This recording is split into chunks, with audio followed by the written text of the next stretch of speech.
Click, PayMe, Oson kabi to'lov tashkilotlari bilan o'zaro hamkorlikdagi munosabatlarni tartibga soladi. Ko'plab odamlar UzCardni bank yoki kartani ishlab chiqaruvchi tashkilot deb hisoblaydi. Pul mablag'ini chiqazib bermadi degan murojaatlar kelib tushadi. Shu holatda mijozlar nima qilish kerak aytib bera olasizlarmi? 20 mingta tranzaksiya BizContactdan o'tgan edi. Hozirgi vaqtga qaraganda уже 25 millionga oshib ketdi. Endi karta va terminalga o'tsak, karta nima, qanaqa ishlaydi? UzCard bo'lmasa, shunaqa tranzaksiya o'tkazish imkoni yo'q bo'ladi.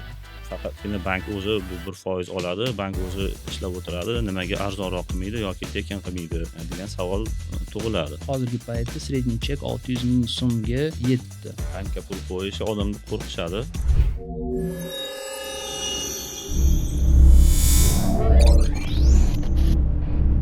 Assalomu alaykum. Zamonaviy to'lovlar murakkab tizim bo'lib, bunga foydalanuvchilar har doim ham katta ahamiyat berishmaydi. Ammo kartadan to'lov qilganimizda, terminaldan foydalanganimizda, bankomatdan pul naqdlashtirganimizda buni ortida qanday jarayonlar sodir bo'ladi? Bunga bugungi ekspertlarimiz UzCard tizimi amaliyot departamenti direktor o'rinbosari Sherzod Umarov hamda Hayot bank chakana biznes departamenti direktori Bekzod Isaqjonov bizga yaqindan yordam beradilar. Assalomu alaykum. Assalomu alaykum. Suhbatimizni to'lov tizimi to'g'risida ma'lumotdan boshlamoqchi edim. O'zi u nima, O'zbekistonda qanaqa ishlaydi va to'lov tashkilotlaridan farqi nimada? To'lov tizimi bu to'lovlarni to'lov tizimi operatori, to'lov tizimi ishtirokchilari hamda to'lov tashkilotlari ular to'lov tizimini infrastrukturasidan foydalangan holda, uni qoida-tartib-qoidalariga amal qilgan holda to'lovlarni amalga oshirish imkonini beruvchi munosabatlar majmui hisoblanadi.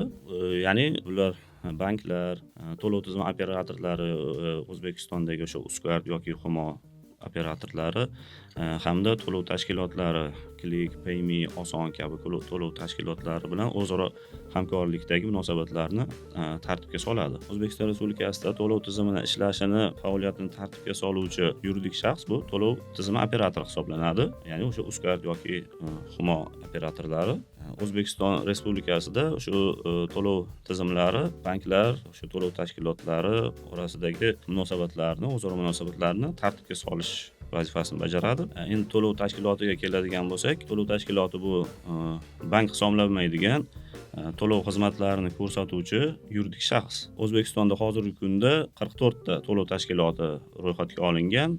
Bulardan o'sha eng taniqlilari shu Click, PayMe, Oson, Paynet tizimlarini keltirish mumkin. To'lov tizimi operatorlari bilan hisob-kitoblarni amalga oshiruvchi hamda ular bilan shartnomaga ega bo'lgan, ularga qo'shilgan yuridik shaxslar, ya'ni banklar to'lov tizimi ishtirokchilari hisoblanishadi. To'lov tizimi bu keng qamrovli tushuncha bo'lib, shu aytib o'tganimdek, to'lov tizimida ishtirok etuvchi banklar hamda to'lov tashkilotlari bilan o'zaro munosabatlarni o'sha to'lovlar amalga oshirishda tartibga soladigan bo'lsa, to'lov tashkilotlari esa shu to'lov tizimini ichida faqatgina to'lov amaliyotlarini, to'lov operatsiyalarini amalga oshirishda uchun xizmat ko'rsatuvchi yuridik tashkilot hisoblanadi. Endi UzCard to'lov tizimi to'g'risida gaplashsak, u o'zi qanaqa ishlaydi, qanaqa vazifalarni bajaradi va foydalanuvchi banklarga nima afzallik beradi? Bekzod aka aytganidek, UzCard bu O'zbekiston milliy to'lov tizimi operatori deb hisoblanadi. Ko'plab odamlar UzCardni bank yoki kartani ishlab chiqaruvchi tashkilot deb hisoblaydi. Bu noto'g'ri tasavvur. UzCard bu milliy to'lov tizim. 35 ta bank va 40 taga yaqin to'lov tashkilotligi acquiring va emissiya moliyaviy instrumentlarni yaratib beradigan korxona. Bundan tashqari foydalanuvchiligi UzCard bu qulay, mavjud va ishonchli. Shu nimada ko'rinadi? Birinchidan, UzCard 7000 ta bankomat to'g'ridan to'g'ri UzCardga ulangan. Undan tashqari 200 mingtadan terminal ko'p UzCardga ulangan va savdo nuqtalarida o'rnatilgan. Bu nima deydi? Har bitta mijoz karta egasi O'zbekiston bo'ylab mamlakatimizda har xil savdo do'konlariga kirib o'zini kartasini ishlatsa bo'ladi. Shundan tranzaksiya amalga oshiriladi. Ishonchli deganimizda barcha operatsiyalar xavfsizlik standartlariga javob beradi va infratuzilmda amaliyotga oshiriladi. Keyin banklar uchun UzCard tayyor tizim, acquiring va emissiya funksiyalarini beradigan tizim. Bu nimani bildiradi? Banklar o'zi hech qanaqa xarajatli qilmaydi, UzCardga kelib ulanadi. To'g'ridan to'g'ri va UzCard funksiyalarini, moliyaviy instrumentlarni ishlatadi. U banklarga bitta yaxshi tarafi bor. Banklar o'sha protsessing xarajatlarini to'lab o'tirmaydi. Faqat klientlar bilan to'g'ri ishlab o'tiraveradi. Boshqa taraflari bor. UzCard har yili, har oy yangi servislarni ishlab chiqaradi va o'sha servislarga alohida platforma yuritadi. Shu bilan banklar bilan ishlashi ancha oson bo'ladi.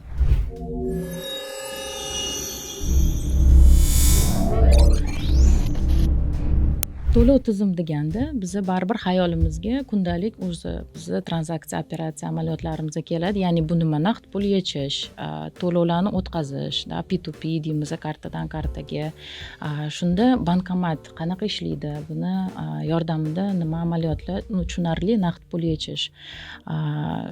Bu bo'yicha ko'proq ma'lumot berib o'ta olasizlarmi? Bankomatdan boshlanganda bankomat o'zi ikki qismdan iborat. Tepa qismi, u texnik qismi deb hisoblanadi. Texnik qismida kompyuter, u asosiy amaliyot o'tkazadigan uskuna, keyin pinpad, pin kodni kiritadigan klaviatura, card reader, kartani o'qiydigan uskuna va printer degan, u chekni chop etadigan va tranzaksiya amaliyoti bajarilgan masofani ko'rsatadigan uskuna. U tepa qismida bo'ladi va ikkinchi qism u seyf deyiladi. Seyf bu ancha murakkab qism, chunki seyf devorlari eni taxminan 4-5 santimetr yetadi, chunki ikkita listdan iborat va o'rtasida beton qo'yilgan. Seyf ichida texnik tizimlar ham bor. Bu asosiy dispenser deyiladi yoki recycler deyiladi.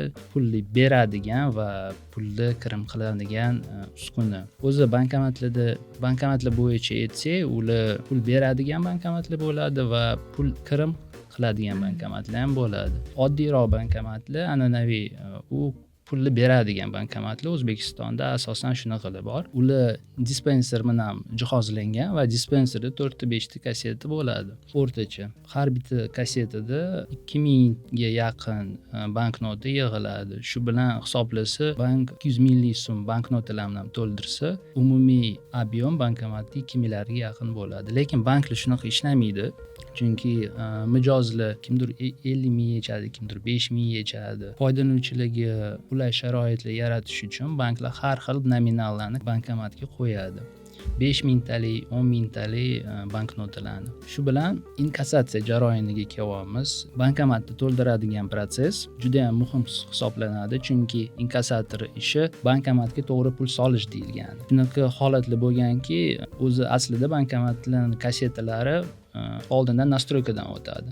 Har bitta kassetani orqasidan qanaqadir banknota turi nastroyka bo'ladi. Shu bilan masalan 10 mingtalik kassetaga faqat 10 mingtalik banknota qo'ysa bo'ladi. Shunaqa holatlar bo'lganki, 10 mingtalik kassetaga inkassatorlar balki xayol surib 100 mingtalik banknotalar qo'ygan. Shu bilan bankomatni yopgan, ishga tushirgan va keyingi birinchi mijoz kelganda 10 ming yechaman desa, уже 100 minglik banknotani olgan. Tushungandan keyin 10 ming so'mni повторni yechgan va yaxshi ham bank tez bilib kelib blokirovka qilgan bankomat. Bu nimaga keltiradi? Bank zarar oladi.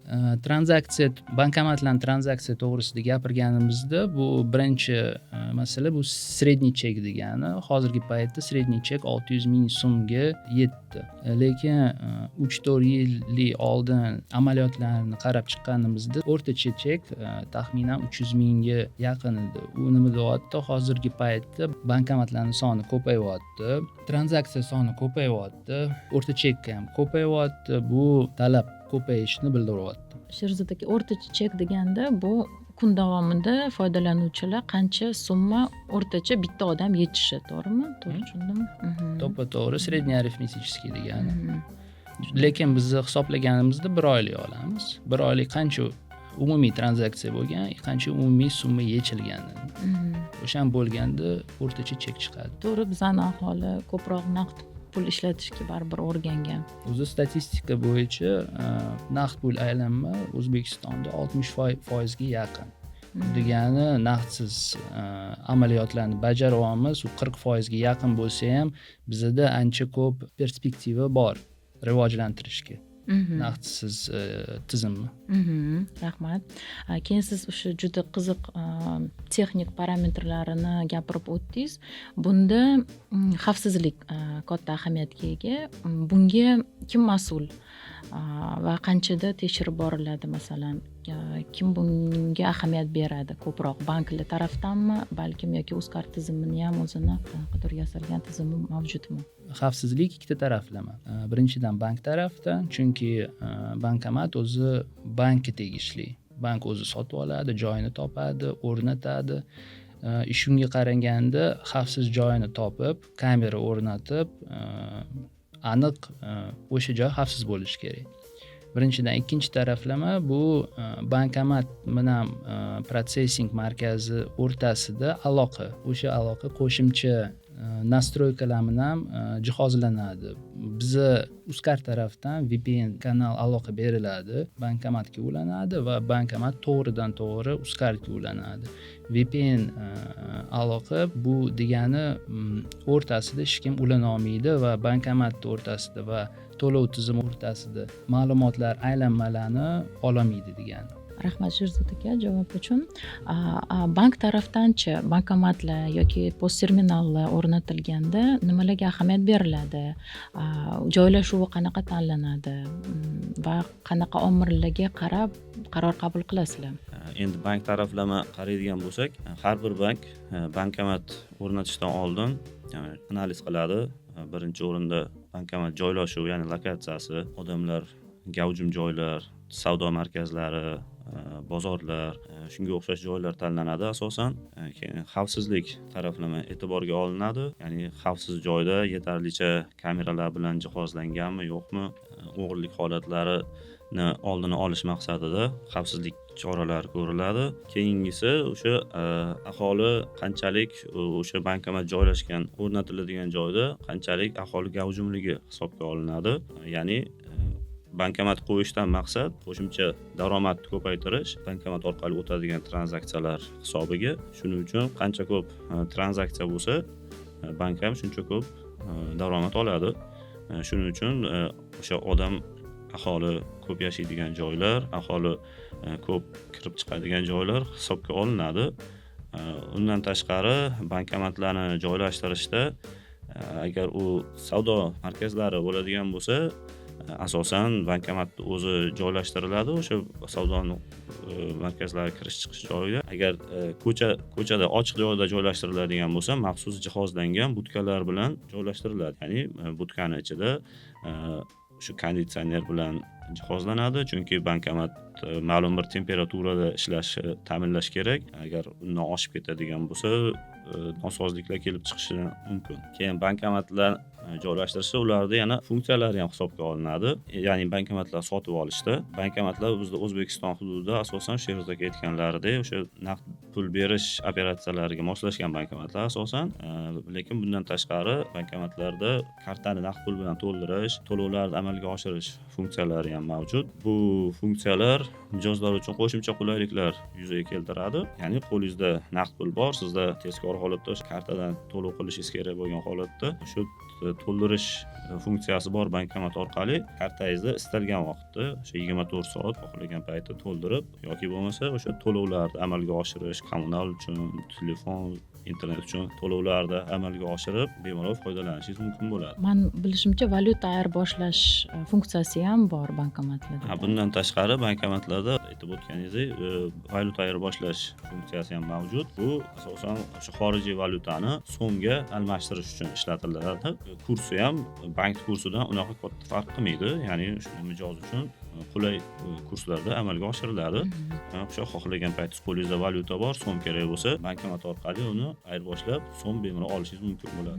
Ayniqsa shanba, oddiy kunlar. Shanba oddiy kunlari o'sha banklar ishlamagan paytda yoki kechqurun payt 5 soat 5dan keyin o'sha ayirboshlash shoxobchalari yopilgandan keyin istalgan bankomat o'sha ayirboshlash funksiyasi bor bankomat orqali bu amaliyotni bajarish mumkin.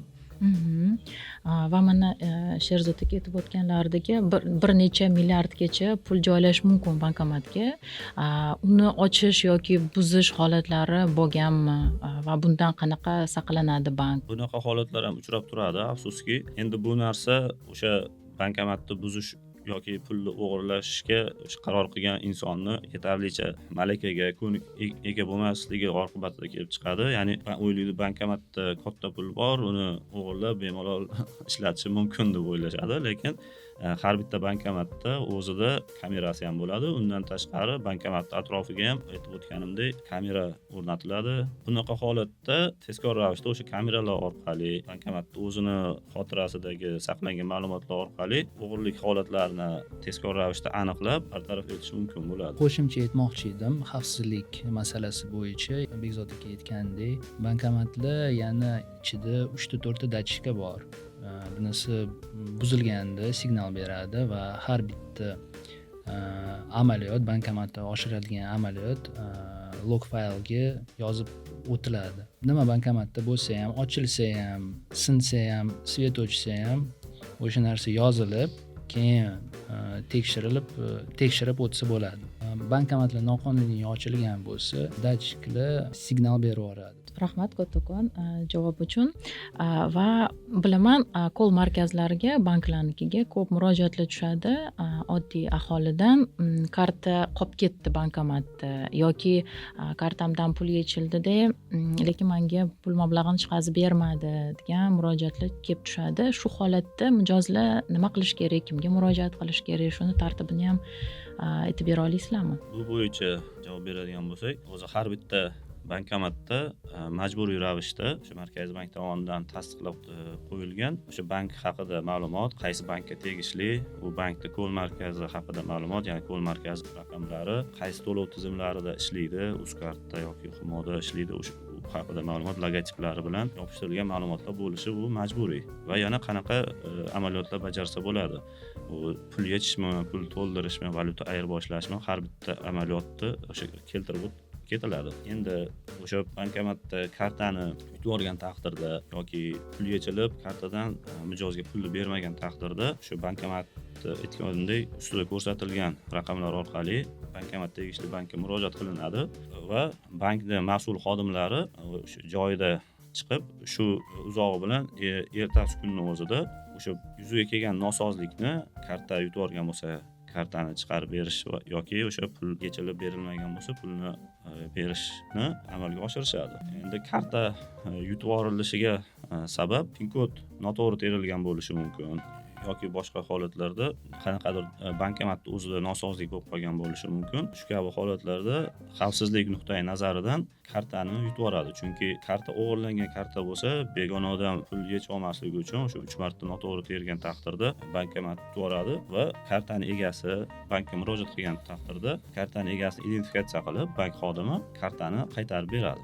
Ya'ni shaxsini tasdiqlovchi hujjat bilan identifikatsiya qiladi va kartani egasiga qaytarib beradi. Aytganidek, 3 xil bankomatlar bor. Ularning o'rtasida ham farq bor. Birinchi bankomat bu cash out bankomat, pulni chiqarib beradigan, O'zbekistonda eng ko'p bor bankomatlar. Ikkinchi xil bu cash in cash out bankomatlar, recycler o'rnatiladi ichida va o'sha bankomatlar pulni kirim qilsa bo'ladi va pulni kartadan yechsa bo'ladi. Uchinchi xil bankomat bu VTM deyiladi. Pul ishlashidan tashqari ular karta ham chiqarib bera oladi. Omonat ochsa bo'ladi va kredit ochsa bo'ladi ichidan. Bankomatlar to'g'risida to'liq tushunchaga ega bo'ldik. Sizlarga rahmat kattakon. Endi karta va terminalga o'tsak, karta nima, qanaqa ishlaydi, qayerlarda ishlatsa bo'ladi?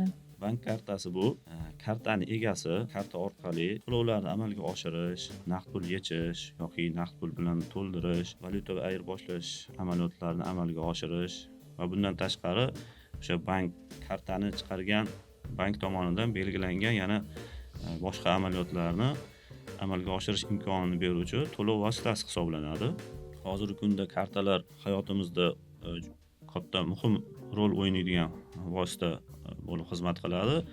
chunki kartalar orqali to'lov qilish qulayligi naqd pulga nisbatan ancha oshgan. Bundan tashqari kartalarda xavfsizlik funksiyalari bor. Karta o'g'irlangan taqdirda uni mobil приложение yoki banklarning ko'l markazlari orqali istalgan paytda blokka qo'yish imkoniyatlari mavjud.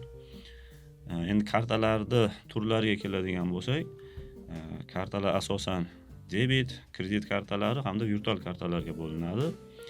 Debit kartasi bu o'sha kartadan foydalanuvchi faqatgina o'zini mablag'lari hisobiga ishlatishi mumkin bo'lgan karta hisoblanadi.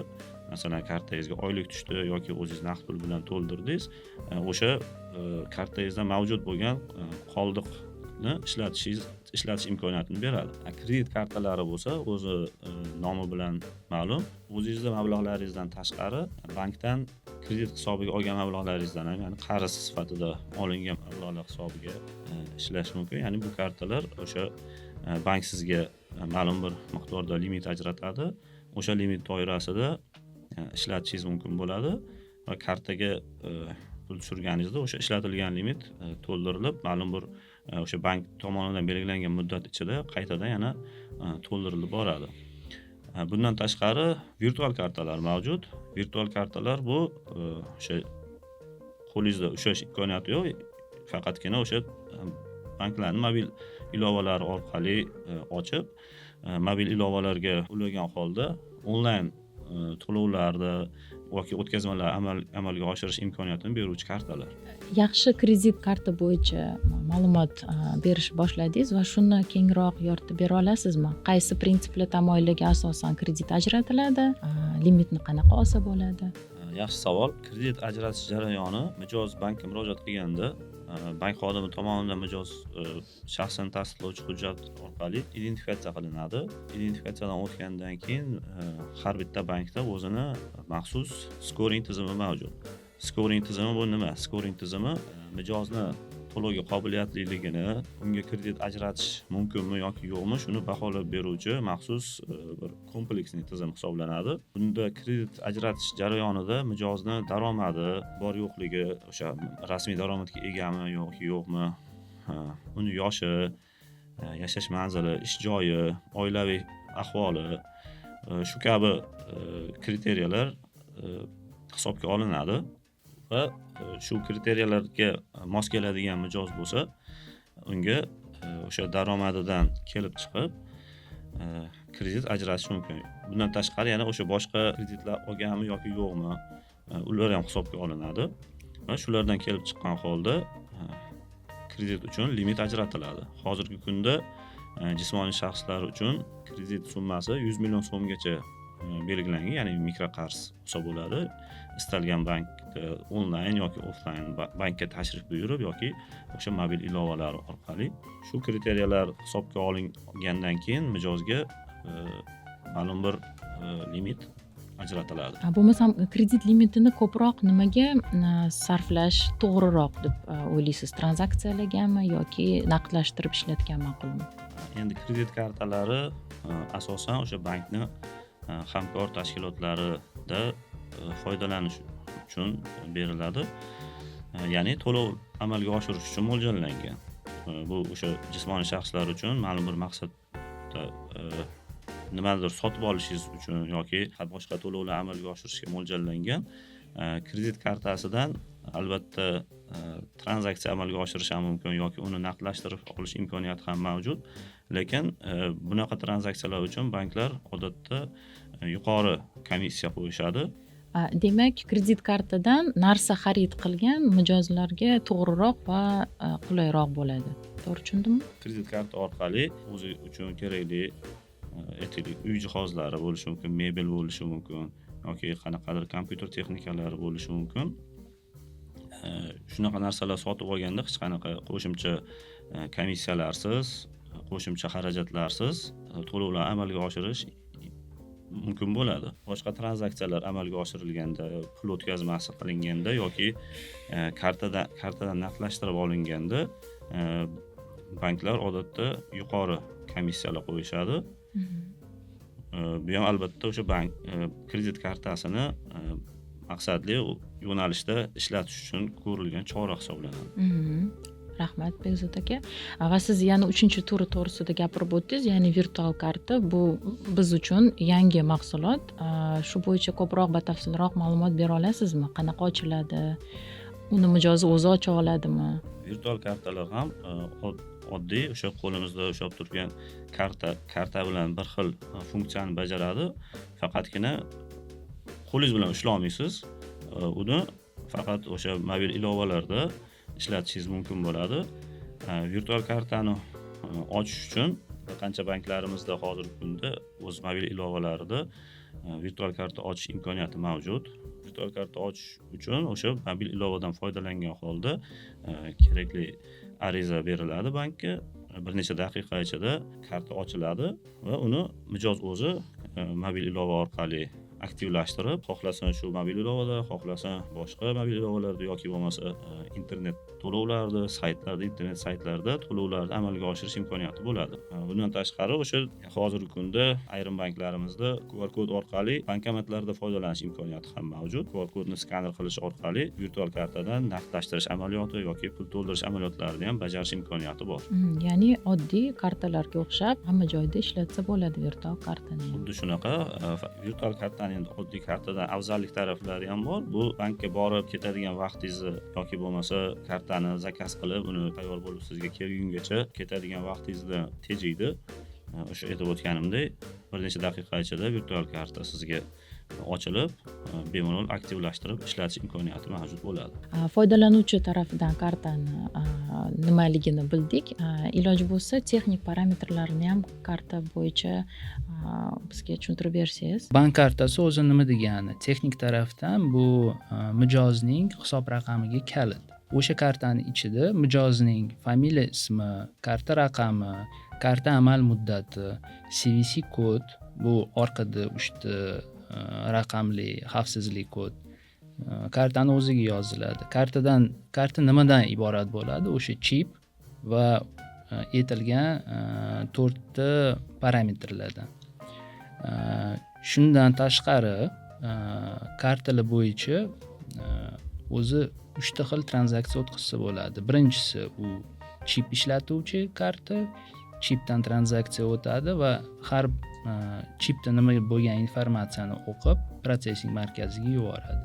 Ikkinchi xil bu beskontakt, kartani yaqinlashtirilgandan keyin karta o'qiladi va o'sha chipda yozilganlarni avtorizatsiyada yuboradi.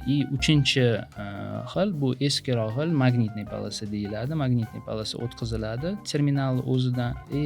Magnitniy polasada karta raqami bilan amal muddati yoziladi. O'sha parametrlar protsessing markaziga yuboriladi. Protsessing markaziga kelgan ma'lumotlar birinchidan tekshiriladi. Karta raqami bormi protsessing markazida, yo'qmi? Emitent tarafda.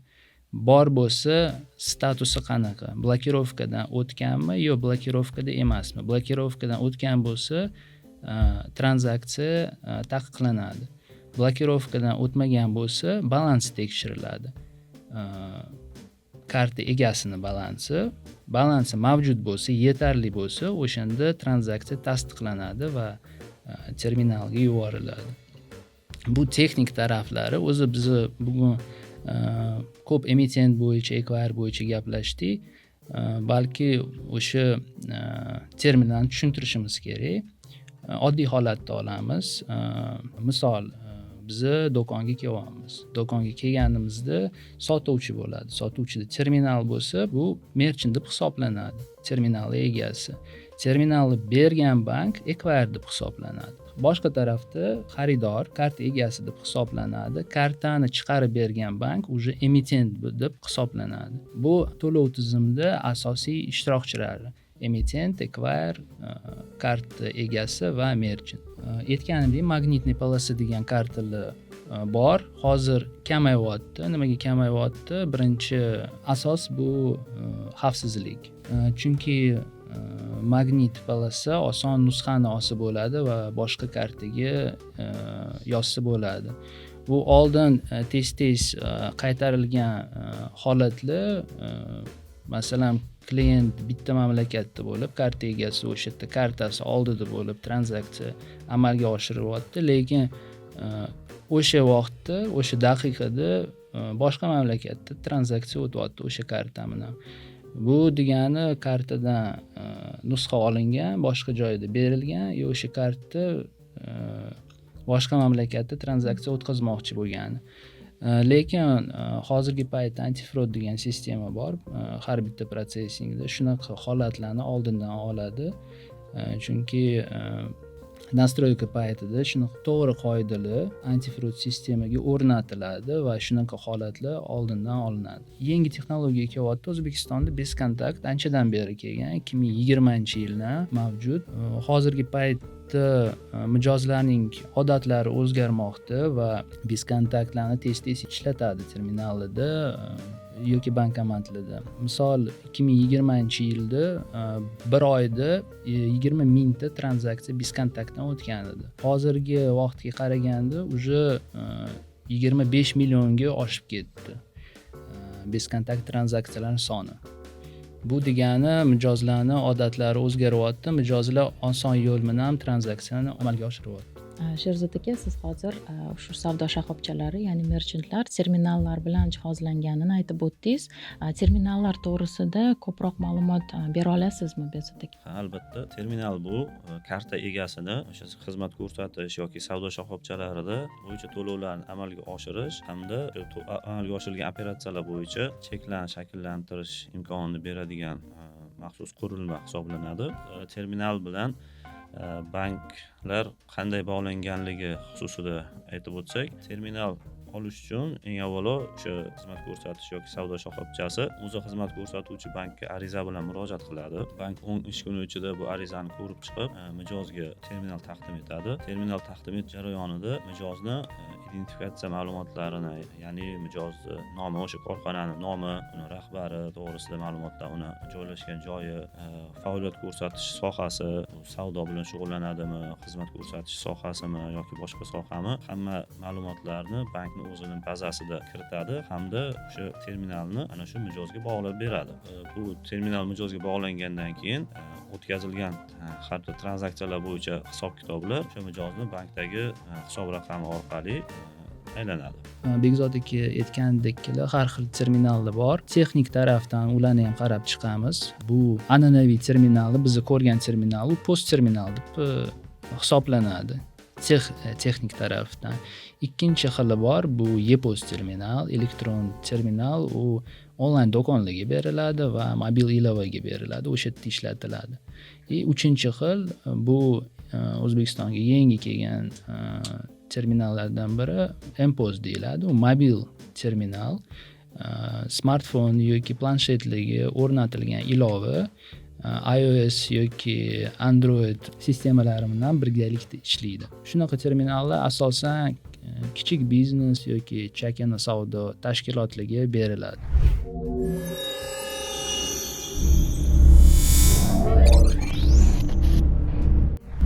Ko'rib o'tyapmiz, ya'ni millionlab, milliardlab tranzaksiyalar bir kunda o'tadi. Ya'ni bu mobil ilovadan o'tkazmalar, naqd pul yechish operatsiyalari.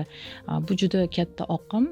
Bu tizimni boshqarish qanday ro'y beradi? Ya'ni Uzcard tizimini bunda roli qanaqa va bank o'rtasida qanday jarayon ko'zda tutilgan? Moliyaviy operatsiyalarni boshqarish tizimi o'sha ko'plab komponentlardan iborat bo'lib, bu o'sha ma'lumotlarni yig'ish, ma'lumotlarni ishlash, saqlash va uzatish kabi ko'plab jarayonlarni o'z ichiga oladi. Bulardan to'liqroq aytib o'tadigan bo'lsak, ma'lumotlarni yig'ish, ya'ni o'sha moliyaviy operatsiyalar bo'yicha amalga oshirilgan ma'lumotlarni yig'ish jarayoni hisoblanadi. Mijozlarda, banklarda onlayn tarzda mobil ilovalar orqali yoki internet saytlari orqali amalga oshirilgan operatsiyalarni yig'ish jarayoni. Keyingisi ma'lumotlarni saqlash. Bu o'sha yig'ilgan ma'lumotlarni ma'lum bir server va bazalarda saqlash jarayoni hisoblanadi.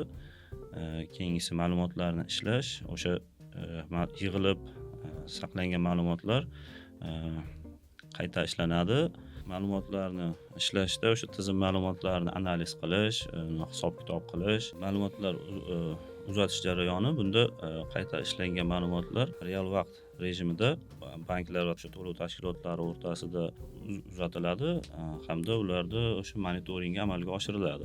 Rahmat Behzod aka. Va Uzcard tarafdan bu tizim qanaqa yo'lga qo'yilgan? Ya'ni pul jo'natuvchi bank boshqa bo'lishi mumkin, pul qabul qiluvchi bank boshqa bo'lishi mumkin. Shuni ham tushuntirib bera olasizmi? Albatta, har bitta bank, 35 ta bank O'zbekistonda bor, Uzcardga ulangan ekvayr va emitent bo'lib hisoblanadi. Va Uzcard tranzaksiyani amalga oshirayotgan paytda bank nomidan ishlaydi. Bu nima degani? Bu degani bank kartalari, merchantlari Uzcard tizimida ham saqlanadi va tranzaksiya amalga oshirilayotgan vaqtda Uzcard bank nomidan tranzaksiyani avtorizatsiyasini bajaradi. Birinchi etapda avtorizatsiyada, ikkinchi etapda u hamma kunma-kun tranzaksiyalarni yig'ib banklarga tarqatadi. Chunki banklarning ichida o'zini sistemasida mijozlarning hisoblarini to'ldirib yoki kamaytirish kerak. Vaqtida to'ldirib, vaqtida kamaytirish kerak. Bu tranzaksiya jarayoni. O'zi oddiy holatda misolini keltirib beraman. Do'konga kirganimizda O'zbekistonda farqi yo'q. Qanaqa kartadan tranzaksiyani o'tkazasiz. Uzcard bo'lsa, Uzcard terminalidan o'taveradi. Hech kim qaramaydi qaysi bankdan karta chiqarilgan, qaysi bankdan terminal berilgan. Uzcard bo'lmasa yoki to'lov tizim bo'lmasa, shunaqa tranzaksiya o'tkazish imkoni yo'q bo'lardi. Chunki har bitta bank har bitta savdo nuqtalariga o'zini terminallarini ustanov qilishi majburiy edi. Misol, men bank A dan kartani olgan bo'lsam, do'konga kelib faqat bank A terminallarida tranzaksiya o'tkazishim mumkin edi. Bu nimaga keltirardi? Har bitta sotuvchi majburiy har bitta bankka borib terminalni olish kerak edi. O'zida 30 ta 35 ta terminal ishlatib turish kerak. O'shandan keyin naqdsiz tranzaksiyalar kamayib ketadi, chunki hech kimga shunaqa xarajatlar kerak emas. Hech qanaqa sotuvchiga farqi yo'q, bo'y do'konga, restoranga ham hech kim unaqa ko'p terminallarni olib o'tirmaydi.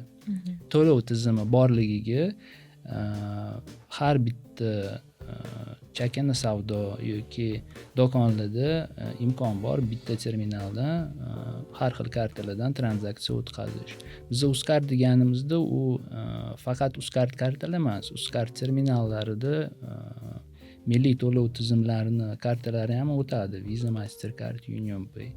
Mana Sherzod aka, siz turli xil banklar bilan ishlaysiz. Aytib o'ta olasizmi, Uzcard tizimi ushbu banklar bilan texnik va operatsion tarafdan qanaqa ishlaydi, qanaqa jarayonlar yuz beradi oralida? Uzcard bu yuklamasi yuqori bo'lgan to'lov tizimi hisoblanadi.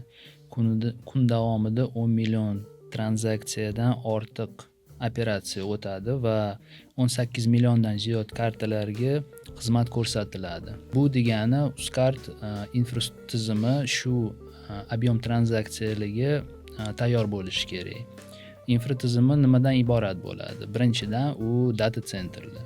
Data centerda Uzcard data centerlarida 100 tadan ortiq serverlar mavjud. Har bitta serverda oyda 10-20 terabaytdan ortiq ma'lumotlar yig'ilib ko'payadi har bir oyda. Keyin Behzod aka aytgandek, har bitta serverda o'zini nusxasi bo'ladi. Bu nimaga kerak? Bitta server uzilsa, ikkinchi serverga avtomat ravishda hamma amaliyotlar o'tib ketadi va oddiy mijozlar uzilishlarni sezmaydi.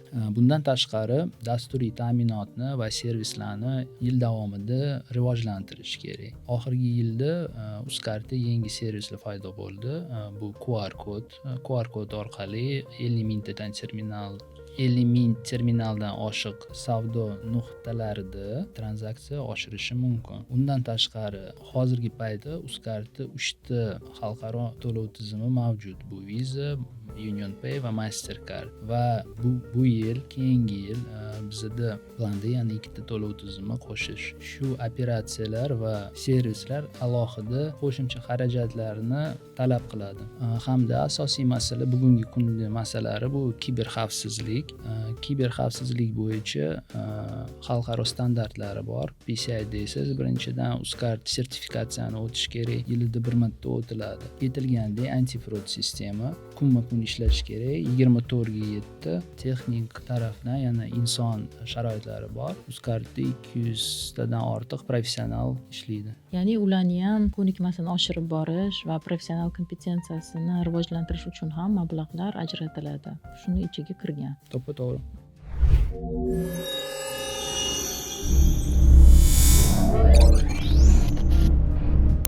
Va bunda banklarni masalan shu tranzaksiyalarni narxini shakllantirishda banklar qaysi omillarga qarab baholaydi? Shu bo'yicha ham ma'lumot bera olasizmi? Har bitta o'tadigan tranzaksiyadan to'lov tizimi tomonidan belgilangan tariflarga asosan bankdan xizmat haqi olinadi. Bank ham o'z navbatida xizmat tranzaksiya uchun komissiyalarni belgilashda shu omillarni inobatga olgan holda o'z xarajatlarini qoplaydigan hamda ma'lum miqdorda daromad ko'radigan miqdor ko'rinishida o'sha komissiya belgilaydi. Bekzod aka, shunda UzCard tizimi bilan uzoq muddatli hamkorlik bank uchun qanaqa ahamiyatga ega? UzCard bilan hamkorlik uzoq muddatli istiqbolda banklar uchun bir qancha muhim ahamiyatlarga ega. Shulardan to'lov infratuzilmasini keltirish mumkin.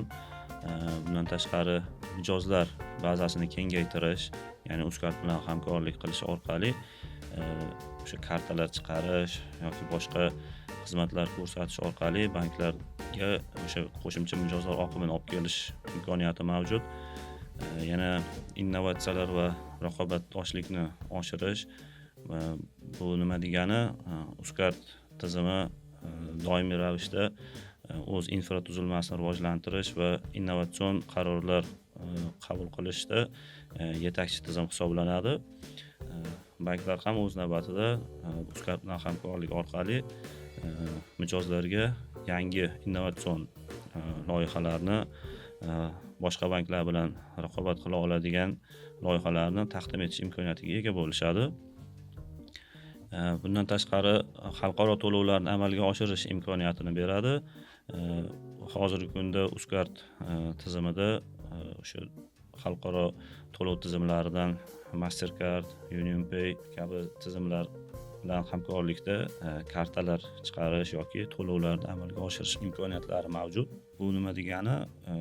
Banklarda, xususan Hayot bankda ham Cobaging kartalarini chiqarish imkoniyati bor. Visa bilan hamkorlikda o'sha UzCard, Mastercard kartalari mijozlar o'zlari uchun chiqarib foydalanish imkoniyatiga egalar. Cobaging kartalar nima degani? Cobaging karta bu ikkita to'lov tizimida ishlaydigan karta. Masalan, UzCard, Mastercard kartasini oladigan bo'lsak, O'zbekiston Respublikasi hududida oddiy UzCard bo'lib ishlaydi. O'sha so'mdagi to'lovlarni amalga oshirish imkoniyati mavjud. Kartani hisob raqami bitta o'sha so'mda yuritiladi va kartangizda mavjud milliy valyutadagi so'm orqali chet elda ham dunyoning 200 dan ortiq davlatida kartadan foydalanish imkoniyati mavjud. Ya'ni chet elda to'lovlar qilishingiz mumkin, nimadir xarid qilishingiz mumkin.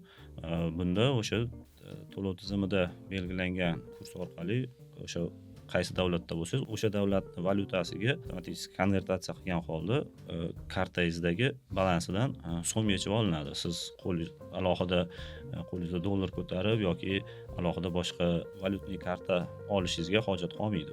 Bundan tashqari ma'lumotlarni tahlil qilish imkoniyatini beradi. Ya'ni UzCard tizimi bilan hamkorlikda o'tgan tranzaksiyalarni tahlil qilish, shu mijozlarni yoshi, ularning jinsi yoki qaysi sohadaligidan kelib chiqqan holda kim qaysi yo'nalishda qanaqa tranzaksiyalar amalga oshirayotganligini tahlil qilishi mumkin bo'ladi va albatta bankning brendi va imiji uchun qo'shimcha yordam beradi. ayniqsa yangi tashkil qilingan banklar Uzcard tizimi bilan hamkorlikda yangi loyihalarni chiqarish orqali o'z brendini, imijini yana ham mustahkamlab olish imkoniyatiga ega bo'ladi.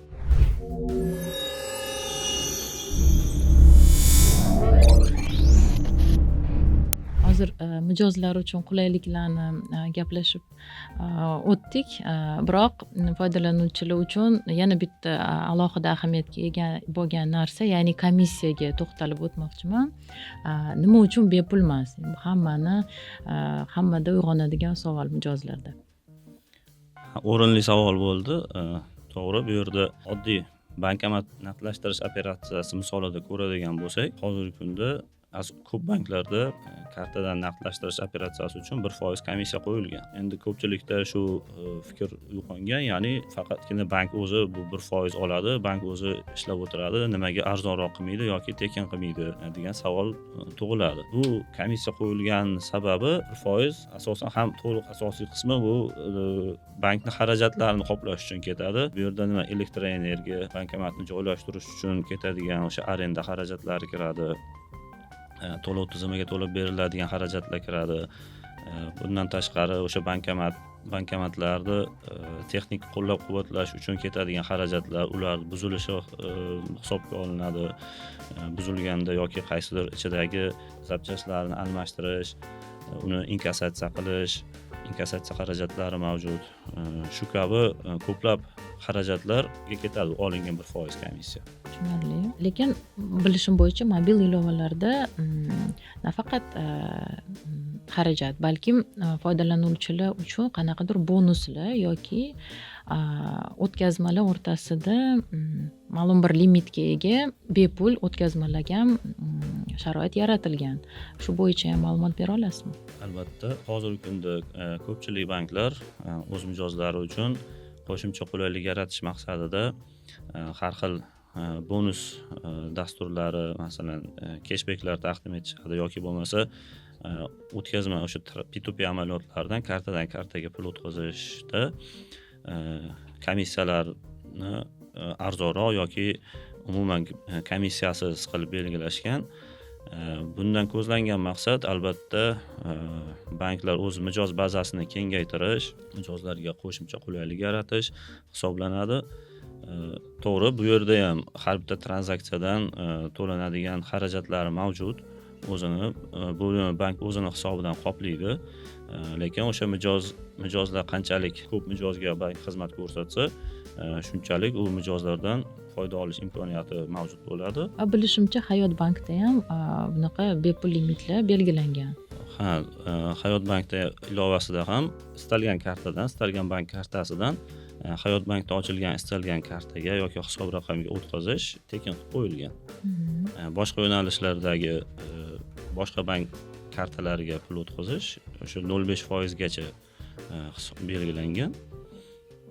Va bu kabi amaliyotlarni boshqa ko'pchilik banklar ham taklif qilishyapti.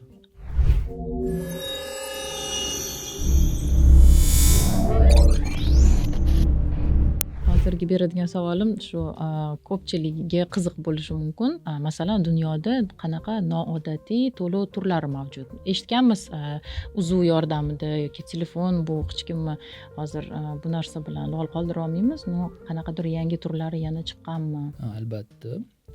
Asosan ular biometrik ma'lumotlarga bog'liq bo'ladigan tranzaksiyalar. Birinchi u Face ID, ikkinchisi Xitoyda va Rossiyada yangi chiqqan to'lov amaliyot turi bu kulish asosida o'tadigan amaliyot. Uchinchisi u kaft orqali amaliyot oshirish tranzaksiya. Ya'ni men magazinga kirib, kulsam, ularni monitoriga qarab to'lov o'tadi yoki kaftimni qo'yishim mumkin. To'ppa-to'g'ri, u tranzaksiya aslida karta tranzaksiyaga o'xshaydi, chunki biometrik ma'lumot bankda saqlanadi va o'sha biometrik ma'lumot sizni hisob raqamingizga bog'lanadi. Kartani o'rniga biometrik ma'lumotni ishlatadi.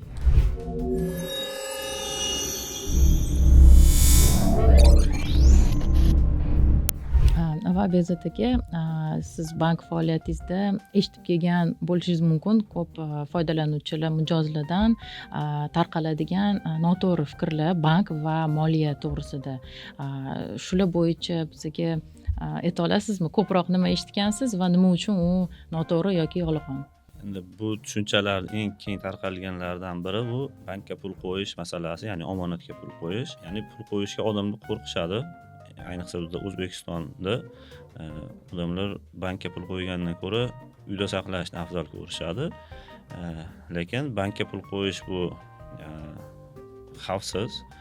Ya'ni banklar tomonidan qonunchilikka asosan, ya'ni hozir 19 fevral 2025 yildan qonunchilikka o'zgartirish kiritildi. O'sha banklardagi omonatlarni himoya qilish to'g'risida.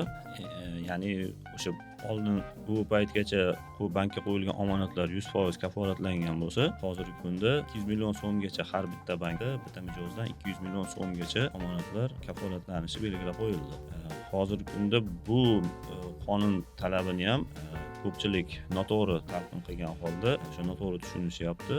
Shunga tushuntirish kirib o'tib ketadigan bo'lsak, omonatlar, banklardagi omonatlarni kafolatlash agentligi tashkil qilingan va ushbu agentlik tomonidan har bitta mijozdan 200 million so'mgacha bo'lgan pul mablag'lari, ya'ni omonatlar kafolatlanadi. Ya'ni o'sha bankrot bo'lganda, bank yopilganda yoki litsenziyasi o'lganda, o'sha faoliyati tugatilgan taqdirda bankdagi omonatlarni 200 million so'mgacha bo'lgan qismini o'sha agentlik tomonidan kafolatlanadi. Agar undan 200 milliondan oshiq summa bo'ladigan bo'lsa, unda bankni o'zini majburiyati hisoblanadi uni qoplab berish. Ya'ni bank o'sha likvidatsiya jarayonida, ya'ni bank tugatilish jarayonida o'zini aktivlarini hisobidan bu omonatlarni qoplab berish majburiyati yuklatiladi. Ayrimlarni moliya bilimlari yetarli bo'lmaganligi hisobiga bankka qo'ysam keyin qaytarib ola olmayman degan tushuncha shakllangan. Bu o'sha aytib o'tganimdek qonun talabidan kafolatlangan. Bugun biz UzCard tizimi qanday ishlashi, nima uchun to'lovlar va tranzaksiyalar o'zini komissiyasiga egaligi va bu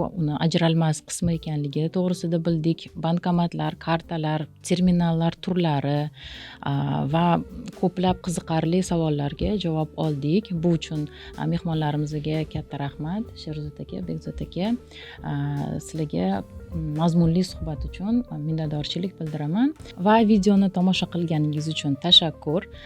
Kanalimizga obuna bo'ling, like bosing va video yoqqan bo'lsa yaqinlaringizga ulashing. Tez orada ko'rishguncha rahmat.